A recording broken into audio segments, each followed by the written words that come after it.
Good evening, ladies and gentlemen. I'd like to thank you all for showing up, and we apologize for any problems you may have had finding the location. I take full responsibility for that myself. My name is Steve Bartlett. I'm the events coordinator for OASIS, the Greater Los Angeles chapter of the National Space Society. And OASIS is the co-sponsor of this event, along with the Aerospace Engineering Department of Cal State Long Beach. So we'd like to thank the university for co-sponsoring this event. It's part of human nature to be curious about the world around us, to go out, explore, and discover. This characteristic has taken people across the oceans to new unexplored continents, taken us to the highest mountains and the deepest trenches of the oceans. And for some small number, has driven them to explore near-Earth space and even go to the moon. But the high cost of escaping the bonds of gravity have limited the number of people who could explore the cosmos to a very small number. And the rest of us are left watching from the sidelines, dreaming someday of going up ourselves. That is, until now. Recent developments in materials technology, microelectronics, and aerodynamics have given us the means necessary for vastly reducing the cost of access to space. We have before you representatives of 3 companies who are taking those tools and forging the first pieces of cheap, reliable, reusable space launchers. Beginning on the left, we have Robert Baumgartner of the LOCKHEED Advanced Development Company. This is also known to some of you as the Skunk Works. Mr. Baumgartner is the chief engineer of the aeroballistic rocket program. He has over 20 years of experience in aerospace, having worked on numerous programs, both classified and unclassified. He was the 1988 winner of the Lockheed Advanced Development Company Engineer of the Year. Next to him, we have Jeff Laube of the McDonnell Aerospace Company. Mr. Laube is the chief engineer of their X-33 single-stage orbit program and was the chief engineer of the DCX program, which many of you may have heard of. Jeff's been in the aerospace field for approximately 14 years, having worked on the Delta program, the Payload Assist Module, and some other programs. And our third guest is Tom Healy of Rockwell International. He's the chief engineer of Rockwell's X-33 reusable launch vehicle program. Mr. Healy has worked on numerous programs in the manned and unmanned space programs in his 33 years of experience, including the Mercury, Apollo, Shuttle, and Space Station programs. Each of them will give you a brief rundown of what their companies are working on to try to reduce the cost of access to space.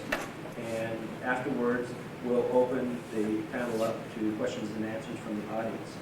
So, without further ado, Robert Baumgartner. Thank you, Steve. We at the Skunk Works have been working on single-stage orbit for about 3 years. The genesis of our work was actually our 50th anniversary in 1993. Approaching that, our president told us, don't get so misty-eyed about the past, because it'll be the next 50 years in Skunk Works, and what are we going to be doing? So we instituted the next 50-year working group to look at the needs of society. And one of the things which kept coming back over and over again, a need was affordable access to space. Next slide, please. This is some of the data we looked at for affordable access to space. This is a plot of launch costs in millions of dollars versus payload capability. And you can see our launchers clump up between $5,000 and $10,000 per pound. So it costs about $10,000 to put this cup of coffee in orbit. However, looking at some of the competitors, which were around, which were the foreign launchers, the Chinese Long March 2 and the Proton were a fraction of our cost. They were something in the order of slightly over $1,000 a pound. This country started looking at some new experimental launchers several years ago. The National Launch System Program, NLS, was brought into being. Their goal was to cut launch costs in half, but even if they achieved that goal, and it was questions whether they could, they still wouldn't be competitive with the foreign markets. The only way to be competitive with the foreign markets, we thought, was to change the rules of the game, go different technology, become a single-stage orbit, fully reusable vehicle. That is the only way we can compete with the foreign markets. And you see that point there, SSTO, that has a chance of rapidly reducing costs and actually beating the competition overseas. Next slide, please. One of the key questions that one always asks is, how much payload does the right payload carry orbit? How large should the vehicle be? We looked at some data from the National Launch System mission model. This plot shows the number of launches in a 20-year period that we expect to have versus the velocity required to launch those payloads and the payload weight. And this is for both Air Force, military, NASA, and civilian launches. And you can see the clumps in the lower left-hand corner of small payloads and relatively low velocities. Those are lower orbit payloads that one tries to capture. But those tall columns that you see there, those are geosynchronous and geotransfer orbits, the communication satellite payloads. So if you wanted a reusable vehicle to be cost-effective, like to launch in a lot, like to capture all the payloads, it must also capture the geotransfer communication satellite payloads too. Next chart. Well, this is a chart of payload weight for all the payloads out there versus velocity you launch a payload. And it was our analysis that a 40,000-pound vehicle, which can launch 40,000 pounds of payload, Dewey's out of Kennedy, had the capability to capture all the low Earth orbit missions by itself. However, with that vehicle, you could use off-the-shelf upper stages that exist today and capture the rest of the mission model. So 40,000-pound payload capability with upper stages that exist today can capture the whole mission model. Next slide. Our intent was to try to develop a system concept which harvests to the maximum extent possible current technology and to integrate a new system but not have to develop make any breakthroughs in the systems. And the system we came up with was a vertical launch system because virtually everything that goes to orbit today is vertical launch. Hydrogen oxygen powered, puts 40,000 pounds in orbit, and you would spend somewhere between 12 to 72 hours in orbit, or 7 days if you were servicing the space station missions. Once in orbit, after delivering payload, you re-enter and do the lifting re-entry which has the capability to be very cool re-entry temperatures, do a horizontal landing, then process it like an airplane, load it in hangar, process it horizontally, load out to launch pad, fuel, and launch it. Next slide, please. The concept we came up with, very appealing to us, was a lifting body. We had been studying lifting bodies for some time. In fact, lifting bodies were very much in vogue in the late 60s, early 70s, when the Air Force did a number of different lifting body studies, which were flown like the M2F2, the X-24A and Bs. And this is our current concept. Next slide. In order to arrive at this concept, we looked at a number of different locking studies over the last 25 years. These are all different locking studies which have had a lot of work on them. First one, the wing body. This is our transatmospheric vehicle, which we studied in 1983, 1984. It was a military aerospace vehicle to deliver up to 25,000 pounds per orbit. We understood that vehicle very well. There were lots of pros to the wing vehicle. It has very simple tanks, well understood aerodynamics, has very good re-entry characteristics. But what we found in our vehicle was it had some large penalties associated with it, mainly in order to land you had to add a wing to it, which was strictly parasitic. And the weight of that wing directly impacted the payload. Also, because you want to minimize the weight of the wing, you try to make the wing as small as possible so you had very high landing speeds. And we found it was difficult to integrate a very large payload bay into that system. We looked at the vertical landers. In fact, Lockheed did the first vertical lander study in 1987. Max Hunter worked for Lockheed Missiles in Space, and he did the X rocket, and eventually he left Lockheed and went and helped the EMDO establish the program, which eventually wound up with being the Delta Clipper.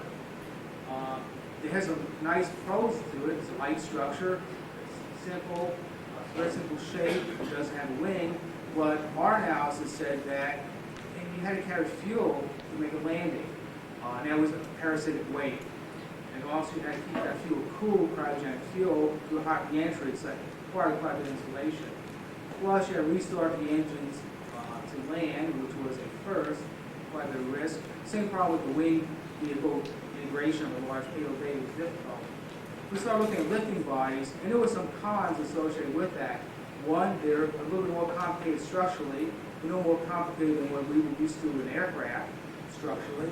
Plus, they tend to have more difficult propulsion integration work, but we were very confident of our propulsion integration as we do in aircraft and we can solve those problems. And the benefits were no parasitic add-ons, no wings. By shaping the tanks, you could generate lift in a lifting body arrangement and eliminate the parasitic weight of wing and landing field. We also looked at two-stage orbits, and physics loves staging. You can always get a smaller system by staging, and a two-stage system would have a smaller weight than a single stage. But our assessment was building two different vehicles was more expensive, although they were smaller and lighter than one large single stage. Next slide, please.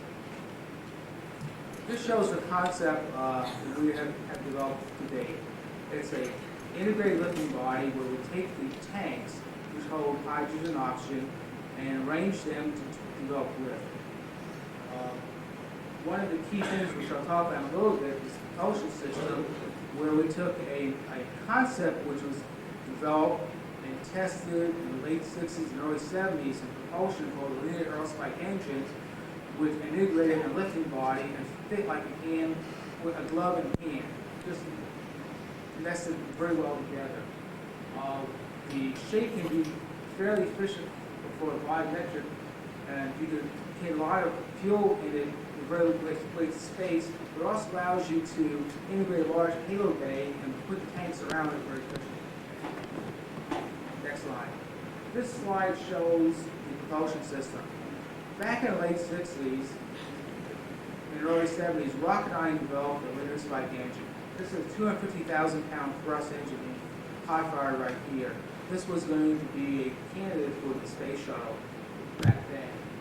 Rocketdyne built a number of these engines of different thrust categories and spent about $1 billion developing this concept then. The aerospike engine has several neat features about it. One, because it's kind of like an engine inside out, where you have the nozzle on the inside and the exhaust on the outside. The exhaust is influenced by atmospheric pressure, so that in the vacuum of space, the plume opens up, expands, gives you a high expansion ratio nozzle, which is exactly what you want.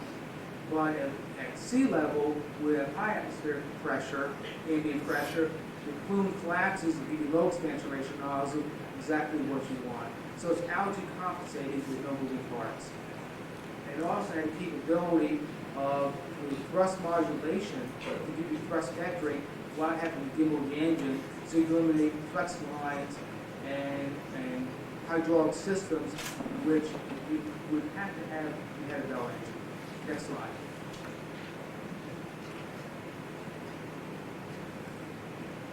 Virtually all the single-stage orbit concepts employ that same technology. And there's really about 4 technologies that need to be proven and you can develop a single-stage vehicle. One of which is, and these are the R4 technologies, one, you have to to validate all composite structure. And fortunately, the aircraft industry has made a lot of progress validating large composite structures. Here's an example of the V-22, which is an all-composite fuselage, about 15-foot diameter, and actually quite a bit more complicated structure with a square fuselage, with wing carry through pontoons and any SSTO concept has. Our concept uses lifting body technology, which has been proven through extensive flight tests in the late 60s and early 70s. The propulsion concept is an aerospike, which has been proven through ground tests.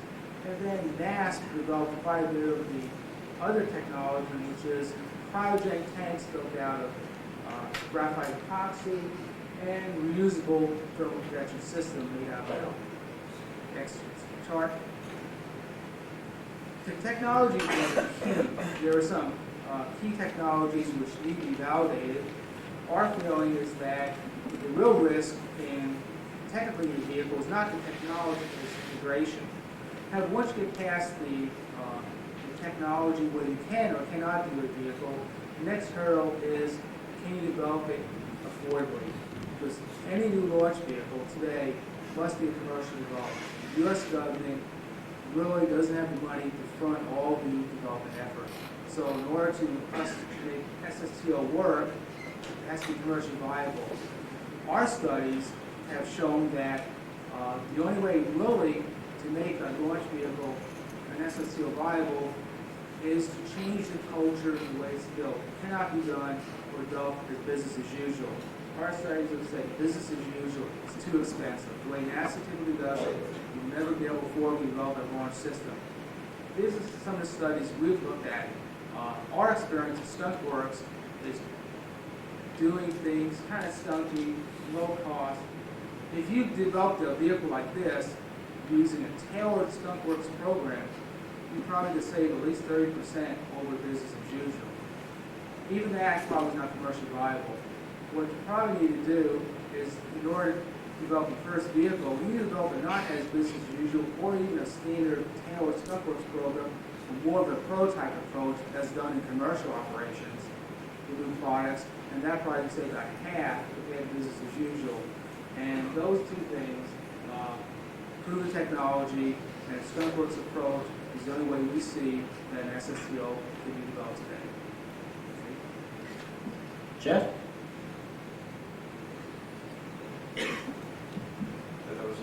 As I was watching Bob's presentation, I keep thinking, so how much duplication will there be tonight? How much will we just sort of be speaking to each other, saying low cost, reusable, reliable transportation? But we've all taken slightly different tacks on how we get our programs, how we're going to design or build our programs.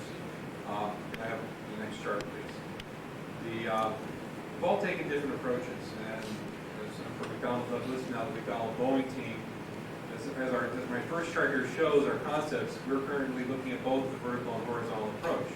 As you know, I'm sure many of you are aware, we built the DCX experimental vehicle, which has flown extremely well, but we've now teamed with Boeing, and we're still exploring both options. We will shortly select a single design to go forward with.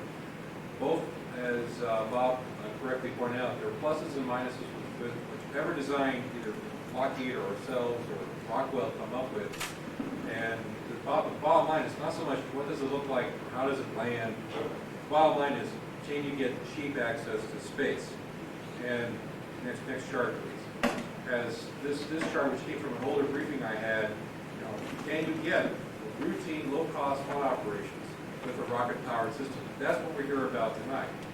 Can you do it with the technology that's here today? Bob pointed out, and I'll have in my next chart, I believe, there are about 4 technologies that we're all going to be leaning very strongly from. Many of the technologies we developed for our commercial, some for our military program, and some out of the former NASA program. And also the final question there is, can you do it soon? Are we talking a few years from now? Are we talking a decade from now? Are we talking a couple of decades from now? Next chart, please. But we've all looked at various designs. I apologize to my colleagues here in case I don't have the right design up there. This is a slightly older chart I've had.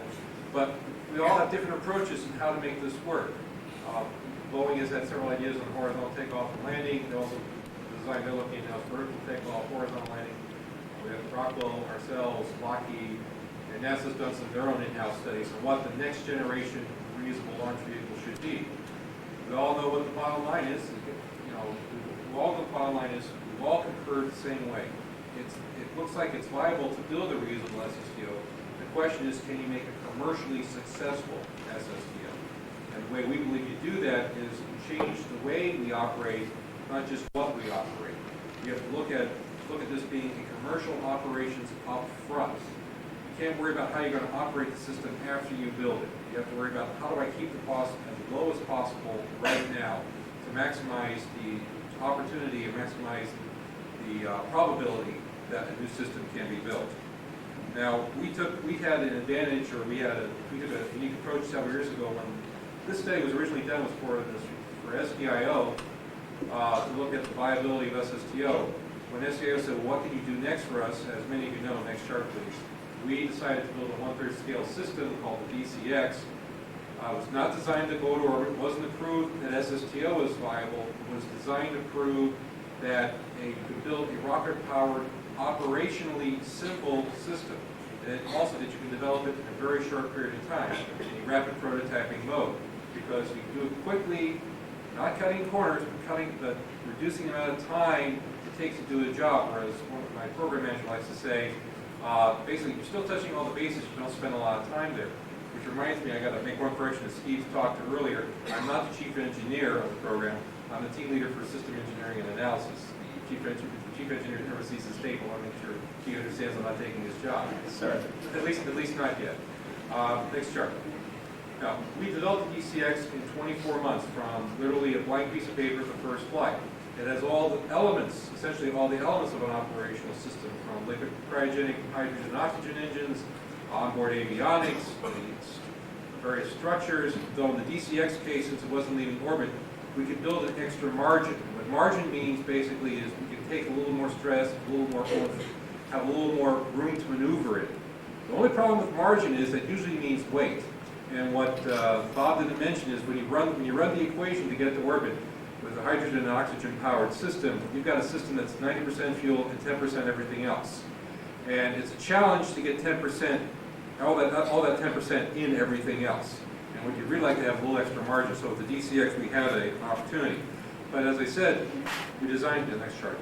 We designed a system from beginning to end in 15 months, or excuse me, in 24 months.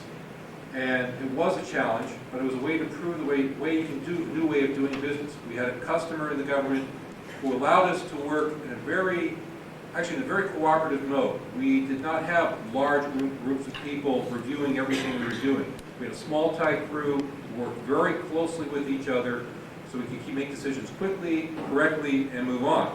But let me emphasize, next chart. And we designed a very simple system. And what you're seeing is a DCX after it landed on the ground, and that's an entire ground support system that it takes to go up to service the vehicle after landing. One van and a trailer of gas. This is the approach we want to take with a full-scale system. But I want to mention, this was an experimental program. There were challenges to be met, and there was lessons to be learned. Some of the lessons were harder to learn than others. Some of you may have heard about our last flight, which we had what engineers like to call an anomaly. You know about it. We had the rather spectacular photo here of what we like, as I said, an anomaly. But the amazing thing about this photo is the rocket still took off, flew, and we had to tell it to come down and land because there was a problem. Although this was a lesson that we had to learn on how hydrogen can be very benign in most cases, but if you treat it wrongly, it can be somewhat, it can bite you. This is a DCX after it landed several months ago. What I can happily report right now is DCX is mended and is poised to return to White Sands to continue flight testing. But this is what margin allows you to do. It allows you to absorb unplanned events, come back and fly again. Commercial aircraft are very successful because they can absorb unplanned events, come to get back on the ground, be repaired, and fly again. That is the lesson we have. Those are the lessons we have to apply. Now, there are a variety of lessons learned that we've done on DCX, and I apologize for the eye chart here. But basically, it sums up what we've done in this 24-month program, what we must do, in this X-33 and what has to be achieved in a full-scale program is that government and industry are going to have to work closely together. There can't be any finger pointing, there can't be any, we have to realize we're on the same team. We're working together to get the same goal, which is low, reusable, cheap access to space. We've got the program, we have strong program managers to make it happen, small teams. The requirements have to be clearly spelled out at the beginning. What does this system have to do? We don't want to get down the line and then have an idea change, or a new player comes in and says, well, I don't like the mission you're designing to. I have this one particular mission that I need to have covered, but it completely drives design in another direction. We can't afford to have that. We'd like to be able to build a commercial aircraft or a commercial transportation spacecraft that can service a wide range. And once we get that system operating, if there's a unique mission come around, then we'll modify it as you would for a commercial aircraft.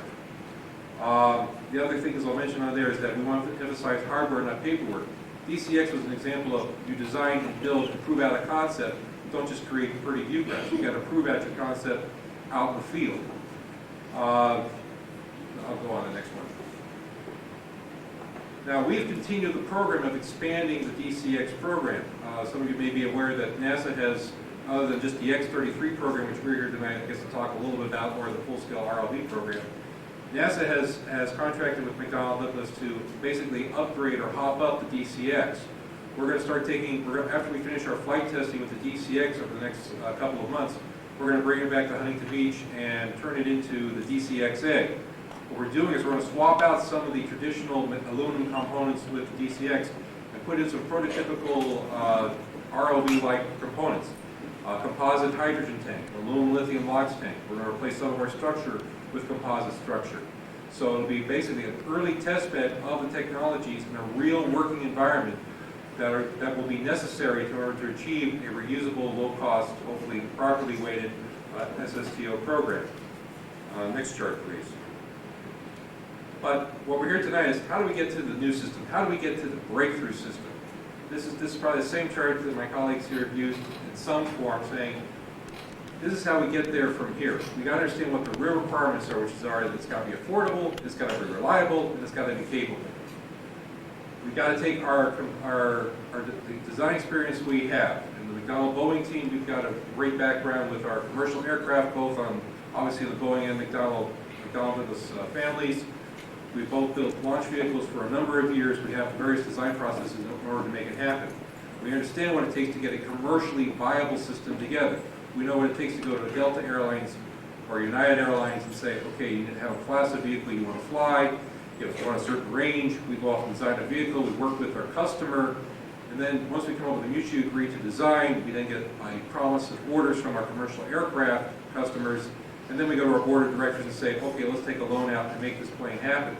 We've got to take that same sort of approach with the rocket side now, with the space transportation side, working with the U.S. government to basically be that anchor tenant to step forward and say, okay, we will guarantee X number of flights or X number of years at a certain cost, and we deliver that product so we can go back to our board of directors and say, this is a commercially viable system, let's make it happen.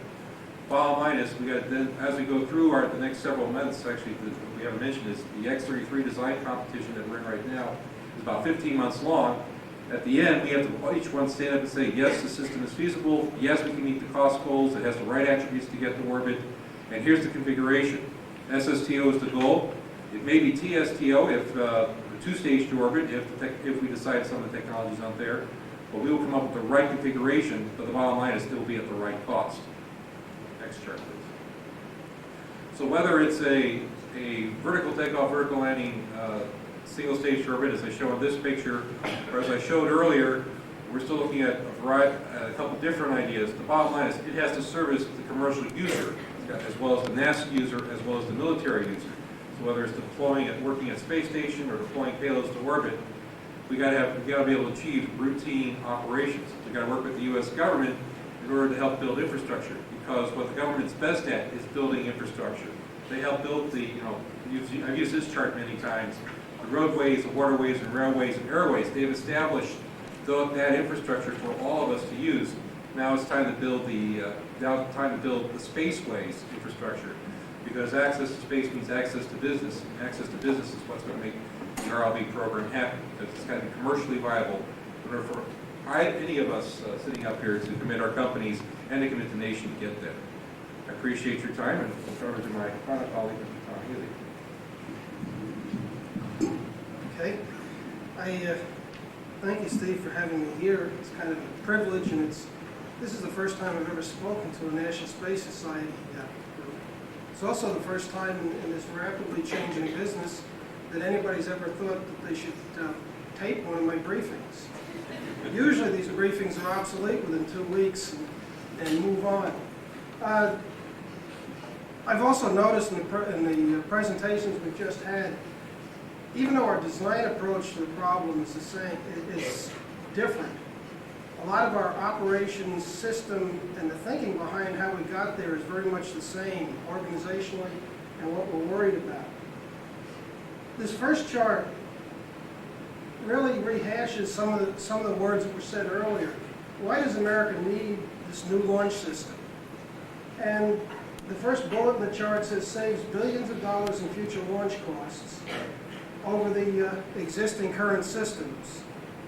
And that's true. Right now, at the cost that NASA's spending, they've got about 35 to 40% of their budget typically gets tied up in transportation costs every year. You add in space station costs on top of that, and their mission of opening the frontiers of technology, opening the frontiers of space, is severely impacted. The military is in a contracting budget position, and yet the needs for them to go into space are increasing the needs, and the mission model that they want to maintain, the launches they want to maintain, are roughly constant. And yet their costs are slowly edging up with inflation and other things, and they're high to start with. So there's a great need in this country from the government side to reduce those costs. The other thing that's happened over the last decade is 10, 15 years ago, essentially in the international launch market, the United States launched everything. Now we're down to a market where we're capturing 30% of the commercial and semi-commercial launches, and the trend is decreasing launch capture. Our market share is dropping. We've had heavy competition from the Europeans, from the Chinese, and from the former Soviet states. One of our problems is how do we remain preeminent in space, preeminent in technology, if we don't have a major share and a growing share of the launch market. So the reason why we need this system, we as a nation, we as a people, is that we'll never really obtain the vision of a lot of people in this society becoming a spacefaring nation, a spacefaring people, if the cost situation stays as is. The reusable launch vehicle system is the opportunity to make the first big breakthrough to push away from solely high-cost government-sponsored launches to make the breakthrough into a world where there's increasing commercial involvement. The RLV program, ultimately, if it's carried through as envisioned now, will result in a commercial space launch services company operating much more like an airline and out of the government bureaucracy in completely different mold, a completely different paradigm than we see on the shuttle or the Titan or vehicles like that today. And that is looking for a tenfold decrease in costs, and hopefully with the decrease in costs, an encouragement for the commercial market to go use space. Next slide, please. Push it down a little so we can catch the time. The RLV program, as we've been mentioning off and on right now, and I have to apologize a little bit for the eye chart, but if the schedule in the corner there says that right now we're in a 15-month technology demonstration program coupled with system study. At the end of the 15 months, there's intended to be a down select to a single organization which will take the results of their system study and technology, push it one step further by driving to a flying prototype of some sort, backed up with additional ground technology demonstrations, so that by the last day in 1999, there can be a decision made whether or not to go forward with a commercially financed launch vehicle that becomes the keynote for this new way of doing business. In this program, and if you slide the chart up a little bit, you have a number of ground demonstrations, and the cartoons on the chart represent areas where Rockwell is working technologies right now, or I should say the Rockwell team, because I'm actually here speaking as a representative of a team that includes Rockwell, includes Northrop Grumman, includes OSC, Orbital Sciences Corporation, includes the three major engine manufacturers, our own Rocketdyne, Aerojet, Pratt & Whitney, and a number of other suppliers, avionics, subsystems, power suppliers. But our team is working in conjunction with NASA, and on all these technology programs, in fact, on the X-33 studies, these are not government programs in a traditional way. All of us, our companies, us and our competitors, putting up about half the money. So already heavily we're dipping into commercial sponsoring of these programs. But we're working on reusable cryogenic tankage. We're building a full-size wing section out of all composites, or at least based on our design. Rocketdyne, Pratt & Whitney, and Aerojet all have advanced propulsion technologies going on. We have one out of Downey, one propulsion technology area. That device marked as IPTD is a 90-foot tall test tower to be mounted in Marshall's, the old F1 test tower down there, which is under construction right now, which simulates the full propulsion system, both the avionics control instrumentation, the flow system, tanks, valves, and eventually an engine, cold firing first, hot firing later, for first an RLV, first an X-33, then an RLV. And down at the bottom, there's also technology going on TPS, on avionics, and also on health management. But the real point of all this, and it's been mentioned several times, is this whole program is driven by business considerations. The users, and those are the people that are flying, government people, which represent about 80% of the available addressable market, and the commercial people, who we hope in the future will increase their percentage of the market, are really driven by price, by capability, by operability. The vehicle has to be, well, the operability, reliability, responsiveness, service all goes together. The user wants a vehicle that flies when he's contracted for it to fly. It flies successfully, delivers his payload into the required orbit or to the required location, and then turns around again so it can be ready for the next user. They really want a service just like when they call up the airlines to ship a cargo. Very much a turnkey service where they're not bothered with the vicissitudes of operating the space airline. The investors who are going to pay for this and sponsor it need a return on investment for an acceptable risk.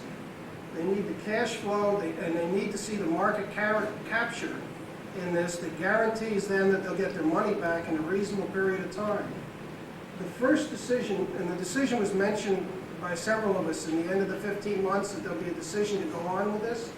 The first decision that any of us have to come to before we go to the government to decide which of the three of us to pick is a decision with our own boards, with our own investors. Do we have a program that's technologically sound and financially sound that people are willing to bid up to perhaps $10 billion on between 1997 and 2003 or 4, with confidence that they'll get their money back with, say, a 20% internal rate of return or so that it's competitive with other investments out there that they could invest their money in, like electronic chips for modems, new computers, telecommunication, video phones, whatever is up there to invest in. The industry has a lot of challenges which are listed down there, and they tend to be technological challenges, organizational challenges of how we control both the initial investment cost and the operation cost. But the government also has many challenges in this program. Since the government right now is a dominant signal customer, with 75 to 80% of the initial payloads that will fly, the government has to guarantee the businessmen who are going to put up their money essentially an anchor tenancy, a guaranteed market for a number of years, so that this vehicle can repay the investors. And right now, an anchor tenancy, as needed by this system, this space airlines, does not fit under existing U.S. laws. There is legislation needed. There's legal and there's regulatory issues on this. It also gets in regulatory issues on the infrastructure that Jeff talked about. Liabilities in these space air bases and things like that. Who's going to fund it? Third-party indemnification and other items. And you can read the rest of the list. And there's also the issue of transition. How does the government primarily, but the other people also, transition off the existing set of launch vehicles, shuttles, Titans, Atlases, Deltas, onto this vehicle? Next chart. The X-33 is the key point of the second phase of this RLV program, the phase that starts in 1997 and runs out through the year 2000. Right now, as envisioned, the X-33 is a flight vehicle that nominally will spend the year 1999 actually flying and demonstrating in flight in a realistic environment the technologies needed to guarantee a low enough risk so that people will be willing to invest in the final vehicle, the RLV. And the utility of that, of course, is not so much the demonstration of individual technologies, which can be individually demonstrated in a lab here or there, and the next place on the ground, but it's really the integration of all those technologies into a package, and then subjecting them to a realistic operational environment where you go through the flight, the turnaround, the reconfiguration, the reflight, et cetera, where you're in a realistic operational environment to show people that not only the technologies work, but they work together, and the operational concepts you have for turning around and operating your vehicle that aren't straight lab technologies, but the interaction of technologies, systems, management, procedures, whatnot, really work together. And that's the utility of the X-33. Depending on the X-33 configurations that come out of the study, there may be additional utilities to that vehicle. It very well could turn out to be continue on beyond 1999, doing additional flight tests and backing up the RLV program. Next chart. Here's a pretty piece of art that we just released a couple weeks ago to the press. This is Rockwell's RLV concept. Hopefully seen from a bird's eye view, maybe one of those Kennedy seagulls, in about 2004, taking off on a real mission. In the background, you'll notice pads that are relatively clean and do not have a lot of hardware on. One of the key operational concepts, and this shows up in the earlier briefings and very much with the DCX, is not to have the vehicle sit for months on the pad while it's worked on, played with, tested to death, and fiddled with. Either like the shuttle is, with the final adjustments, countdown, and checkouts, or like the Titan is, where it's essentially the final assembly is on the pad. But the thing is rolled up to a clean pad, and within hours, it's ready to go. Next chart. This is maybe easier to read because it isn't color. This chart is to give you physically an idea of the type of vehicles we're talking about now. On the far end, of course, is the well-known shuttle stack, which, with its drop tanks, the shuttle orbiter, the SRBs, and everything else, is about 184 foot long, and at takeoff weighs 4.46 million pounds. The RLV that we're talking about, the nominal one right now that would carry 40,000 pounds to a low Earth orbit, about 25,000 pounds to the presently configured space station, or about 15,000 pounds due north, is a 1.7 million pound glow loaded weight at takeoff, and about 180,000 pound dry weight vehicle. And conceptually, you can almost imagine it as an ET with wings. As was mentioned before, these vehicles are about 90% fluids, 10% real. Our mass fraction on this one works out to about 12% of the globe is hardware, including payload. Now the X-33, and this is our present baseline X-33, is a vehicle that's about 55% scale if you just diddle with it photographically on the Xerox copier. It's a single engine vehicle. Takeoff weight is 350,000 pounds, and empty weight is about 42,000 pounds. And if you look at it carefully, you'll notice it's just slightly larger than the existing shuttle orbiter. Obviously, most of the vehicle is empty space inside the big fuel tanks. As presently configured, initial flights with an SSME would give us a suborbital vehicle, but capable of leaving the atmosphere and driving us through all the flight regimes of the real vehicle. Re-engined with the ultimate engine that's intended to go in the RLV, that vehicle would be orbit capable, which is, of course, an important risk reduction consideration to the investors, because there is question out there among the cynics of whether we really are ready this time around to go single stage to orbit. At Rockwell, we've been looking off and on at single stage to orbit ever since the days of the initial studies that led to the original shuttle back in the late 60s. And we've been doing a continuous series of reusable launch vehicle studies, single stage, two stage, and other staging configurations as potential orbital replacement vehicles ever since then. So this set of vehicles comes from a long history of legacy. Based on one of the ideas, it actually comes out of the old North American aviation philosophy, is when you start cutting metal on this airplane, your advanced design team better be working on the next one to replace it. Our advanced design team has been looking at the next airplane to replace shuttle for 25 years now, and we're chafing at the bit to go out and do it. Last chart. So, real conclusions to this is, overall, and this is some preaching to the choir right now, excessive launch costs require action. And if we don't do something now, we really could wind up, as a nation, dropping out of the launch vehicle market. With the exception of, very limited and specialized vehicles and missions.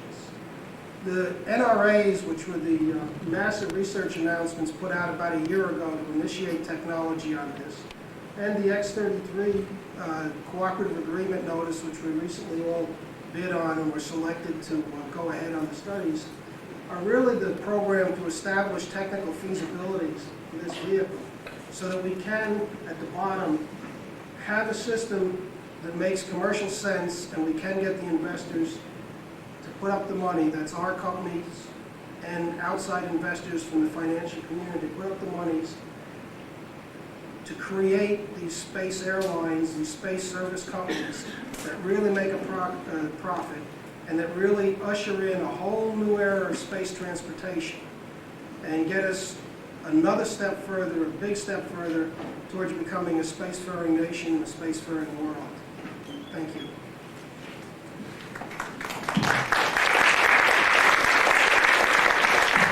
Thank you. A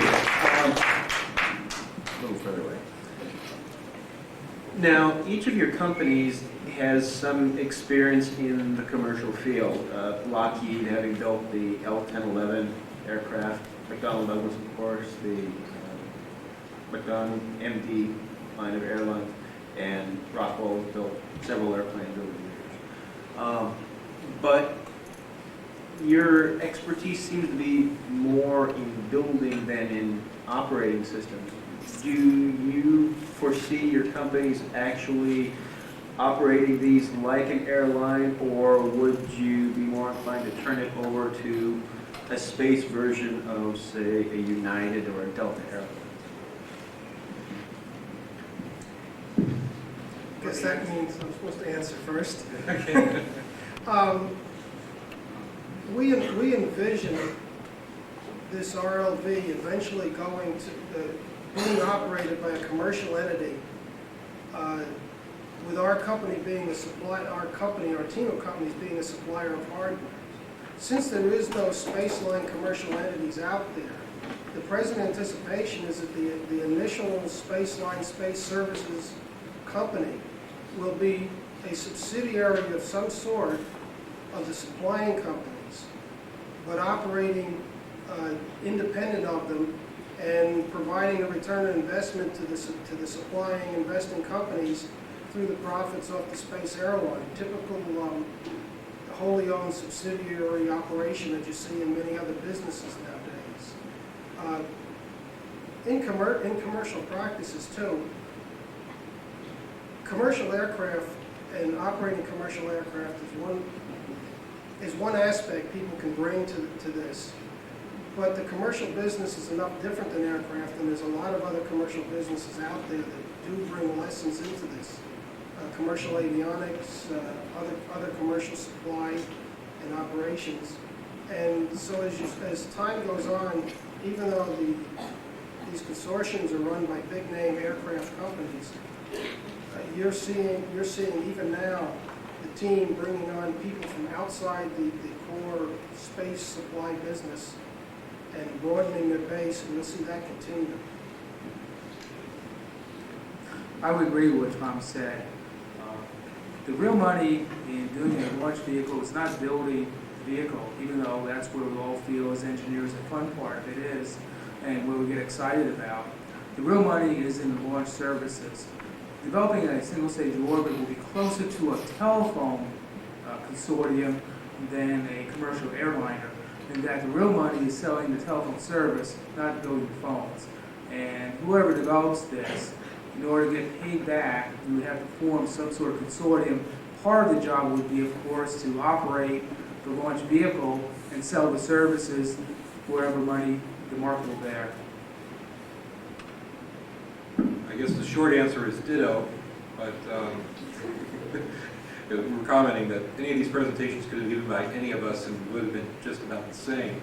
But it's quite true. It's not the building of the aircraft, although, as I said, as an engineer, you want to get in, bend some metal or form some composites or break some bolts along the way. But the real money-making part of it, or business part of it, is in the commercial operations of it. And we're all exploring the same options of bringing in non-traditional aerospace groups who are into making these sorts of investments and seeing what's the right way to building, whether it's the telephone model or other models that are out there. We have to find new and innovative ways for developing the operational aspect of the program, because that's where the real money lies. I think I speak for everyone in this room when I say that we'd all like to be able to go up ourselves. Would any of you care to speculate as to when these vehicles might start carrying passengers? Well, let's see. I guess it would be probably at least a second generation vehicle. This will be the first vehicle of this class, and we'll definitely carry cargo. They'll be probably working the traditional markets. Probably because right now we're all talking about how do we satisfy the current NASA markets? Can we integrate existing upper stages? So we're probably looking at maybe the first generation might be built more for traditional or the current models.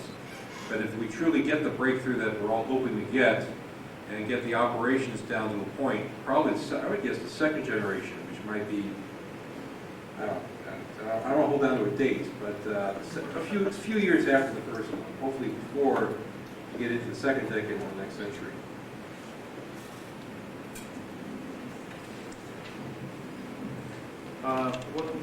We could do some speculation. I'll give some wild speculation.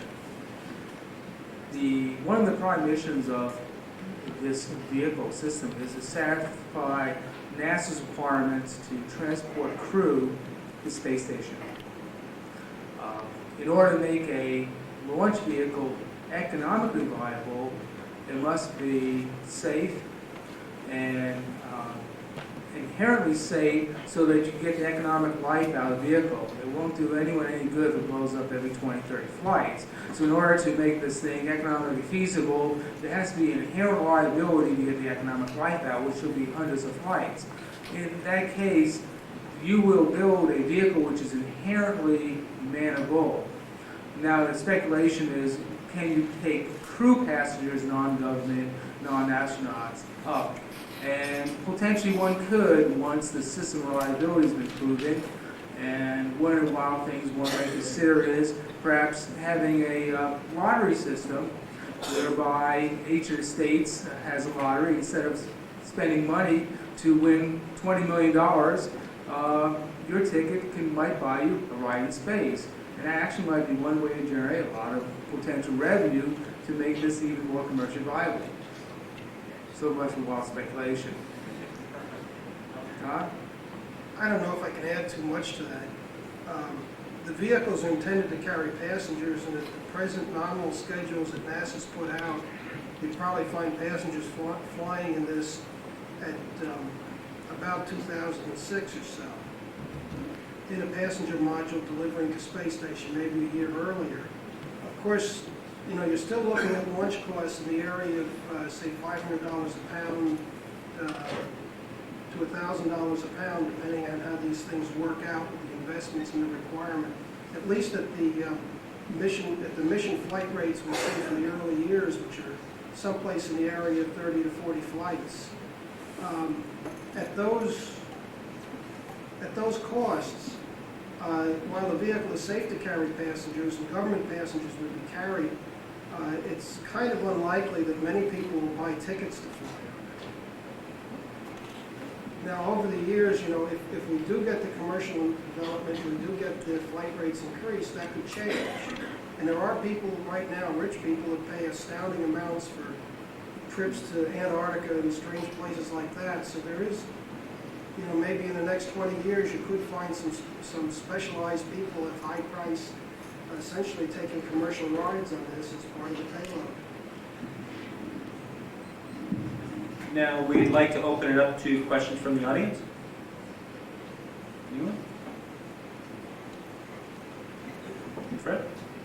If everything goes the way that you want it to, what do you think the first days of our operations commercially, first paying customer, your individual system? I don't know if everyone heard the question. The question was, when do they foresee the first paying customers using their systems? Todd, would you like to answer that? Well, on a nominal schedule that the government's talking about now and that we're working to as the baseline, they're talking about starting development of the full-scale vehicle in the year 2000. We're talking about flights in the year 2004. And typically on these vehicles, we will probably carry some government payload on the first flight, even though it's an experimental payload, carry one there'll be a little higher risk on the flight, but we'll probably have a government payload to carry on the very first flight in 2004. It'll probably be a year to 2 years later before the reliability is up, or very high value payloads and or man can be carried. So we're looking at satellites about 2004, 2005, and full set of operations around 2006 as the nominal baseline schedule right now.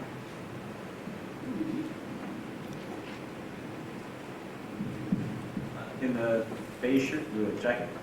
Are you looking into an escape system to avoid what happened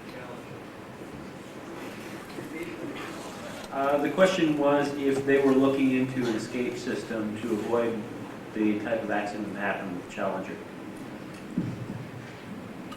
Well, the designs are very much different, so you won't have the same mechanism that occurred, unfortunately, for Challenger is not the mechanism that would occur here.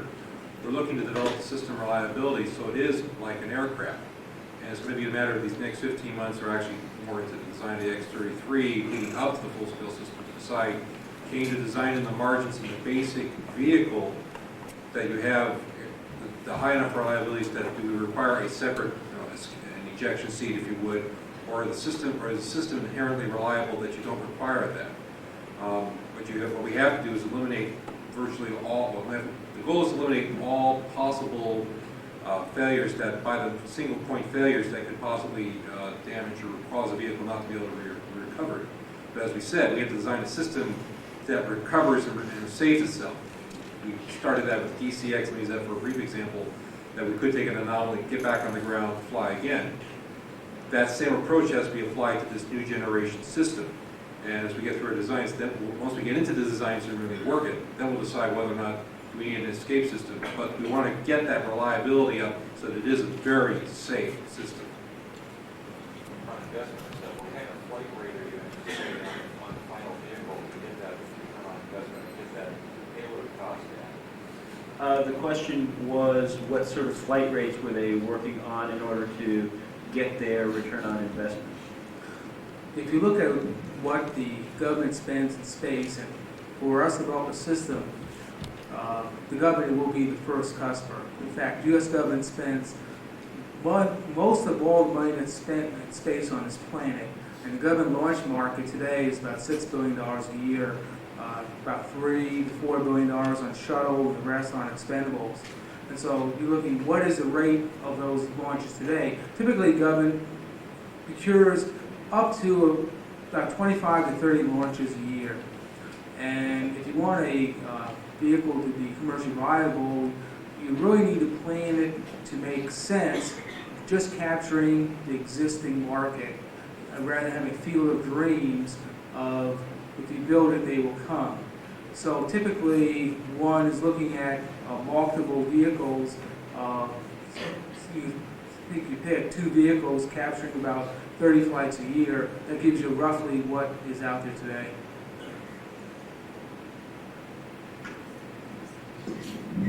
My answer would be about the same. Our nominal number is 32 flights a year at the beginning. The hope, of course, is that that market, if we truly get the cost goals, the market expands, because with this class of vehicle, the price drops significantly as the flight rate increases. Any other questions in the blue? Along that line, have you considered what the more radical concepts on scaling down the vehicle, using multiple launches, and using the old ideas of some of the on-orbit payloads? The question was, have they considered using smaller vehicles with multiple launches and assembly on orbit?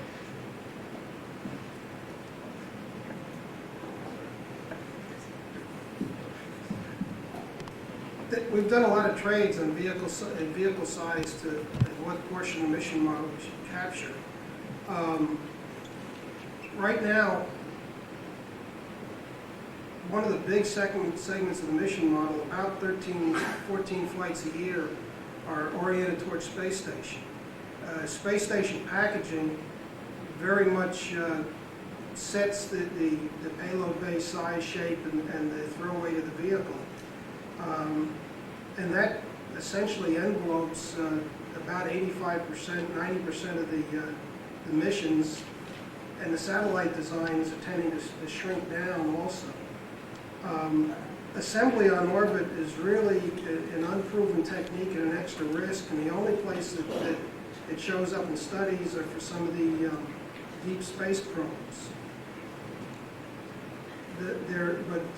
The idea of using very small grains of sand trades, we use lots of launches of, say, small launches in the 8,000 or 10,000 pound size and try to build up things, really doesn't tend to pan out. we'd like to increase the launch rate, but there's some sides with the increase in launch rate makes the life of the user much more complex. All you've done is transferred requirements to another portion of the space market, and you've kept the total launch costs up. And so the vehicles are somewhat of a compromise. The idea is to drive total costs down, not make the absolute simplest launch vehicle, and then have the poor user be stuck with a whole bunch of additional costs he doesn't experience now. I really can't add much except, we looking, space station is a key job that we think we'll have to do with this vehicle. And there may be some room as far as is it exactly 25,000 pounds or can you a little bit higher, a little bit lower, what's the right answer? That's part of the study we're in right now is to come up with the best size. But we have to let the market forces determine what the correct size is. As I said, could I do 2 missions at 12,500? Would that be just as good? Well, now you're going to station twice as often. You're now imposing a lot more requirements, got a lot more docking going on, you got a lot more activities going on. Is that better or is that worse? So we have to go through understand what the real market requirements are and let that decide what the answer should be. In the red? Are there any new technologies that are almost but not quite ready to use in your vehicles that if you had right now you think would make a significant improvement either in structures, propulsion, anything? What's at the top of your wish list? The question was if there were any technologies that could be developed in the near term that would accommodate building their hardware much sooner, much more easily. Other than antimatter, right? Realistically. Anti-gravity, those sorts of things would make our lives a whole lot easier.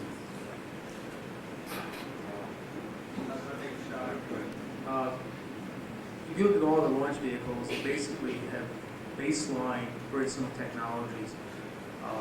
To get an SSTO to work, you need to change the rules. So the 1970s technology of shuttle, which is an all-aluminum vehicle, has to change, for example, because dry mass is so important. So everyone's gone to next generation composite materials.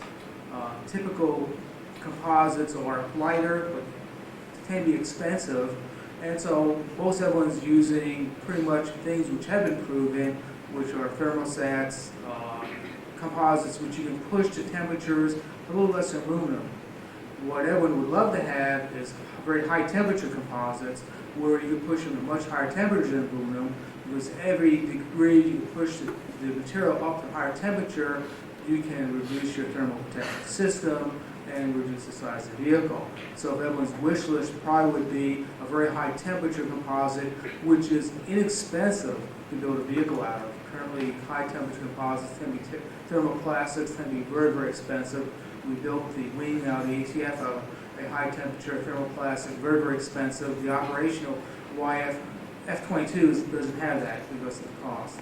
And that would be a breakthrough that wouldn't be utilized. One, I would have a propulsion, I agree with that. The other one would be a high thrust to weight engine, which means I'd like my engine to weigh nothing to produce all the thrust I could use. But getting the hardware weight down there, because it helps me 2 ways. One, it reduces the weight. 2, when we're empty, we're all basically flying thermos tanks, thermoses. We're big balloons coming back in from space.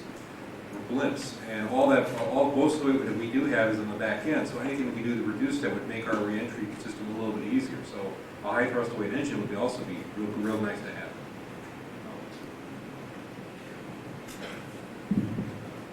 Yeah, from the blue sky standpoint, we're running rocket engines, almost extracting all the energy that you can theoretically get out of burning chemicals. We're at the top end of ISP limits. If you wanted a blue sky outside of antimatter, if there was some research going on in this country in high energy, energetic fluids where we're using metastable helium or things like that to drive rocket engines, where we could get chemical engines with ISPs up over 1,000, would really help. And that's blue skying. And from the more practical side, we're pushing composite technology, as mentioned, to the limits to drive the weight down. Along with the composite technologies, there's technologies in bonds to hold your insulation on, to hold your thermal protection system on. It would be very nice to have room temperature curing bonds that maintain their ductility at minus 425 degrees and still maintain their strength at plus 1,000 and cure at room temperature. It would be nice to have closed cell foams that do the same thing for your cryogenic insulation. It would be nice to have catalogs we can open up and get electrically operated valves that are qualified to soak in liquid hydrogen and work and not leak and not spark or short out or anything else.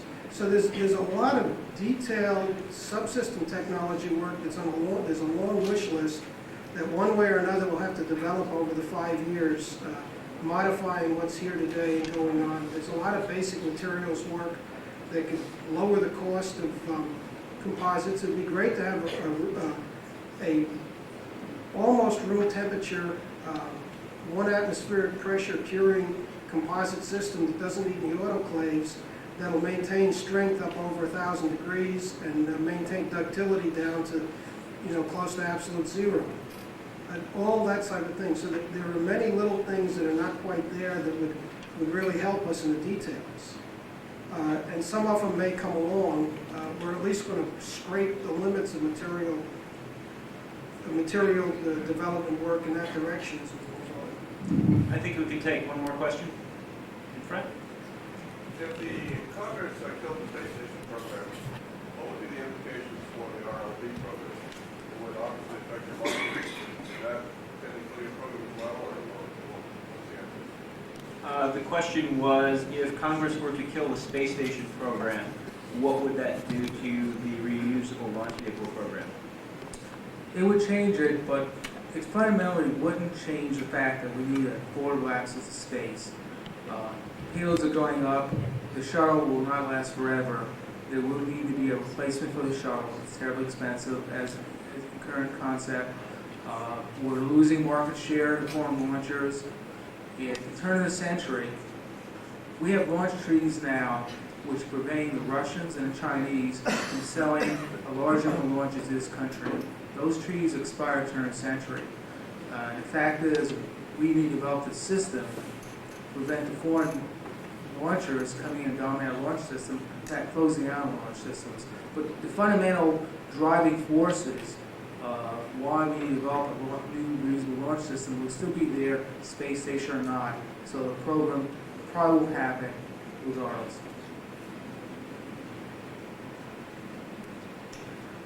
All right, I'd like to thank my guests, Robert, Jeff, and Tom, and say that most people tend to think of space as being a great distance away, but space is closer than San Francisco, which is about 400 miles away.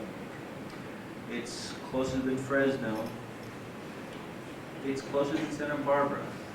Space, near Earth space, is about 100 nautical miles up, which is about the same distance as from here to San Diego. And with the work that these gentlemen and their companies are doing, they hope to make it as easy for us and our hardware and our children to go into orbit and eventually to other worlds as it is to fly to San Diego. For those of you who are interested in seeing what you can do to try to promote these programs, we'll have some discussions afterwards on contacting your Congress people, etc. And OASIS will be having a meeting next week up in Covina for those who'd like to do more. So once again, I'd like to thank you all, and there will be videotapes available of this within the next few weeks for those of you who are interested. If you'd like to obtain a copy, contact the OASIS hotline at 310-364-2290. And once again, thank you.